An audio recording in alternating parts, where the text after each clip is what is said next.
Salutations camarades, aujourd'hui une nouvelle vidéo. Alors aujourd'hui je vais vous présenter le... Bon désolé si je m'occupe de... si je regarde mes notes. Le transport ITS de la résistance. Alors c'est un set pas souvent présenté. Je crois qu'il n'y a eu aucune vidéo dessus. J'ai fait une vidéo sur l'ancienne chaîne, mais vu qu'elle datait je vais faire une vidéo de maintenant un peu remis au jour.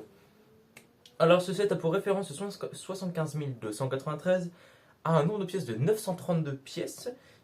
Il est sorti, son prix de vente était de 99,99€ source Lego et son prix sur le marché secondaire est de 140€ à 170€ source Avenue de la Brique. Oui, je préfère dire les sources parce que voilà. Et il est sorti en 2020. Alors ce set est composé de 4 figurines que je vais vous présenter dès maintenant. Je présenterai le set en une autre partie. Alors nous avons pour commencer un droïde Gonk. Voilà. Donc cette figurine est assez sympa. Bon, c'est un droïde Gonk, écoute, hein, mais écoutez. Juste cannibaliser un peu quelques pièces et remplacer par d'autres, mais bon, ce n'est qu'un détail. Ensuite, on a un astromech de couleur noire du coup, qui est franchement assez sympa. Bah, il est beau et ça change des autres astromech, qui ressemblent un peu à Chopper au niveau de la tête. Je crois qu'ils ont dû, ils sont de toute façon ils ont utilisé le même moule. Après ici, on a un Monkalar, parce que du coup ils viennent, je crois que c'est ça le nom. Donc cette figurine est un peu comme l'amiral, je pense que c'est le même moule que l'amiral Akbar, sauf qu'ils ont juste changé la tête. Je me souviens plus de son nom, je mettrai son nom ici, voilà. Et ensuite nous avons une figurine qui est aussi assez belle, je trouve au niveau des couleurs, c'est bien, je trouve que c'est bien fait et surtout la coiffure de la figurine est assez bien. Et on a deux têtes, voilà, qui seront la première tête et là, et la deuxième est là. Ou bref, vous avez compris. Et le chevelure quand même, et la coiffure en fait quand même est sympa avec du noir au début et qui se termine par du bleu. Je trouve que Lego a fait du bon travail sur cette figurine. Voilà, la présentation de la figurine était assez rapide, je ne sais pas du tout si on voit les figurines que j'ai mis là. Et maintenant, je vais vous présenter le vaisseau. Alors, ce vaisseau est comme dit précédemment composé de 932 pièces. Il est sorti en 2020, du coup j'ai quasi aucun souvenir. Ça fait 5 ans que je l'ai, j'ai aucun souvenir de quand j'ai construit. Du coup, je pourrais pas vous dire le temps que j'ai mis. Bon, j'ai dû mettre peut-être une petite heure. Bref, c'est pas grave. Du coup, pour la présentation de ce set, il ressemble beaucoup au Tantive 4, je trouve, ou au Corvette du coup CR90 de tête. Vous me corrigerez en commentaire. Mais je trouve qu'il ressemble beaucoup au truc là. Je sais pas du tout de où il vient, donc il vient peut-être de la série Résistance, je crois. Le nom de cette série c'est ça. Vu que je l'ai pas vu, bah, je pourrais pas vous dire. Mais si quelqu'un sait de où vient ce set, ce Lego, qui me le dit en commentaire. Alors, on a alors, déjà au niveau des couleurs, je trouve, c'est magnifique. Alors, je me rappelle, je l'avais acheté parce que je faisais une fixette sur les clones à 501ème. Et vu que c'était bleu, je me suis dit, bah, je vais le prendre, ça va faire un transport pour la 501ème. Bon, du coup, après, j'ai une canonnière et tout, mais bref, c'est un détail. Ce set est quand même assez beau, avec quelques techniques de construction qui sont franchement sympas, surtout à l'avant que je vais vous présenter après. Mais bref, je vais vous présenter le set. Alors à l'avant, on a deux tubes comme ça, deux genres de tubes, et on peut faire tourner les canons. J'ai un peu amélioré le canon pour que ce soit un peu plus réaliste entre guillemets. Ici, on peut ouvrir la partie du pilote avec un système simple et qui grince. C'est normal pour des briques Lego de grincer. On peut y mettre une figurine à l'avant. Ensuite, on peut refermer Pardon.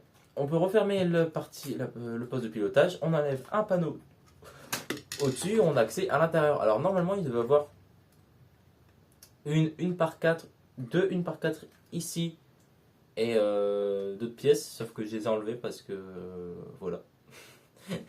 Non, je les ai enlevées parce que du coup, pour les récupérer les pièces, c'est surtout pour faire plus de place dans le vaisseau. Alors du coup, à l'intérieur du vaisseau, on a quand même assez d'espace pour y ranger. Bah attendez. Je pense qu'on pourrait y ranger toutes les figurines. Je vais voir ça tout de suite parce que oui, je tourne sans faire de script et sans prévoir. Hein. Bah, le seul script que j'ai, c'est pour la vidéo, juste pour la présentation du set au début. Et on peut mettre toutes les figurines du set. Alors normalement, il était vendu avec une caisse, sauf que j'ai pas le courage de retrouver la caisse. Voilà, de toute façon, vous voyez, c'est quoi les caisses 3 par 4 ou 3 par 5, je me de tête, je m'en peux plus. Bref. Par contre, ici, du coup, pour la partie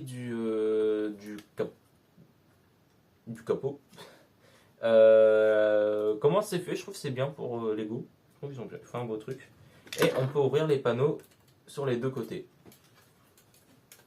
Voilà. À l'arrière, alors je sais pas si c'est une tourelle à l'arrière, mais en tout cas on a une petite coupelle noire avec soit des canons soit des réacteurs, j'en ai aucune idée. On a les réacteurs qui sont franchement super, hein, ça me fait penser un peu au U-Wing, au réacteur du U-Wing, voilà, que j'étais en train de le chercher. Un peu dans la forme, bah après de toute façon c'est un réacteur pro. Ou du X-Wing, ouais je sais pas, bref. Franchement les réacteurs je trouve ils sont beaux, et voilà, la partie des réacteurs est assez belle. Dans les plus petits réacteurs, voilà. Et je me souviens que c'était assez répétitif et un peu chiant, surtout au niveau des gros réacteurs, parce qu'on a des petites parties là comme ça. Mais bref. Et quand je vous ai parlé des techniques de construction que je trouve sympa, je parlais des techniques ici, voilà, où on pouvait lever la partie là. Voilà, en fait c'était juste fixé. De toute façon, il y a beaucoup de builders maintenant qui en font. Moi je fais pas, parce que je fais pas de vaisseau, je fais que des. Je sais pas faire de vaisseau. Regardez par exemple, je m'égare encore, mais juste pour présenter. Je vais pas utiliser la technique là, de toute façon on a l'image juste ici. Et par exemple, le dernier véhicule que j'ai construit c'est lui. C'est un FZK-FZ6. La tourelle, j'ai regardé un tuto sur YouTube, et le reste c'est que moi qui l'ai construit. Je suis pas très fan. Voilà. Mais bref. C'était tout ce que j'avais à dire sur ce set. Alors au niveau de la tier list, du coup, des minifigs. Je mettrai tout en bas, bon, le Drawing Conk qui a perdu ses pieds, que j'aurais enlevé du truc. Après, on a l'Astromech. Et après, niveau ex-aequo, je trouve que c'est les deux figurines là, parce qu'elles sont tous les deux utiles pour des mobs par exemple, ou sont juste belles. Ouais. C'est des figurines exclusives au set, hein, j'ai oublié de préciser. Parce qu'ils ne sont pas dans d'autres sets, voilà. Donc j'espère que cette vidéo vous a plu, abonnez-vous, likez, tchuss, c'était le commandant.